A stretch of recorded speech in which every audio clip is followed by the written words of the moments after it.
Now we are going to solve the 7th problem in chapter 9. What is mentioned the problem?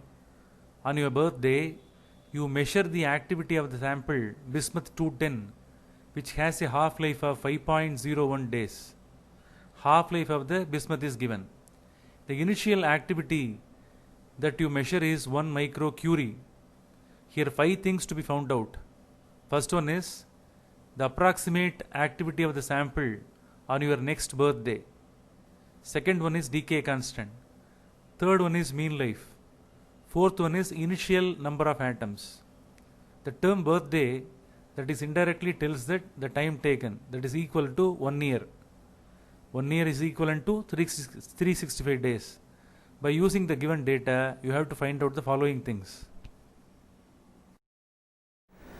Now, we have to solve this problem in 5 steps. First, we will calculate the number of half-lives. What are the given data given here? Half-life period is given 5.01 days. That is the half-life of bismuth. And then initial radioactivity, initial activity is given, that is 1 microcurie. And in between the 2 successive birthday, what is the time duration? 1 year. That is also equivalent to 365 days. First, we will calculate the number of half-lives. How will you calculate the number of half-lives? That is nothing but small n. Are you clear? Small n, number of half-lives is equal to total duration, total life divided by half-life period of the bismuth. So here, in between 2 birthdays, how many days are there? 365 days are there. That is to be divided by half-life period, how much? 5.01 days. Both are in days, therefore this one could be cancelled. Therefore, number of half-life, that one becomes 73 half-lives are there. Are you clear? So this small n is very important. Are you clear? With the help of small n, we are going to calculate the other factors. Make a note. Okay. So this is the first answer that should be calculated. Okay. The next factor to be calculated is approximate activity of the sample on your next birthday. So what is the formula to calculate the activity? R is equal to 1 by 2 whole power of n. R naught is the formula. Here 1 by 2 power of number of half-life is 73. Are you clear? Into R naught, initial activity is 1 microcurie. So don't change the unit. 1 by 2 power of 73, that should be calculated. It can be further written as 1 by 2 power of 73 into 1 microcurie. 1 by 2 power of 73, its answer will be equal to 1.064 into 10 to the power of minus 22. 10 to the power of minus 22. So this is the answer of this portion. If it is multiplied with microcurie, 1 microcurie, you will get the final answer. So here, this one could be approximately taken as 1. The remaining factor is 10 to the power of minus 22. Here 1 microcurie is there. Are you clear? So finally the answer will be 10 to the power of minus 22 microcurie is the answer. So this is the approximate activity of the sample in the next birthday. Are you clear?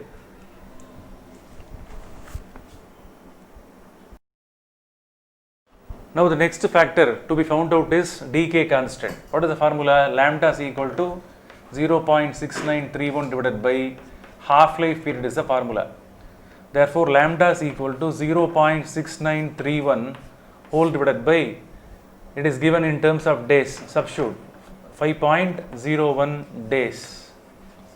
The days values to be converted into seconds. How will you convert? 5.01 into 1 day, that should be converted into hours, 24 hours, hours to be converted into second. In 1 hour, how many seconds are there? 3600 seconds.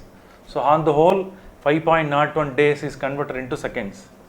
Now after simplification, 0.6931 whole divided by the denominator factor that you will get the answer is 432864. Are you clear? This much amount of seconds is there. Now the final answer will be 1.601 into 10 to the power of minus 6 second inverse lambda. That should be given in terms of inverse of second. So this is the answer of the decay constant. Okay. The next factor to be found out is mean life. What is the formula to calculate the mean life? Mean life is represented by the letter tau. The formula is T half divided by 0.6931. This is the formula to calculate the mean life. Now substitute the respective values. 5.01 days divided by 0.6931.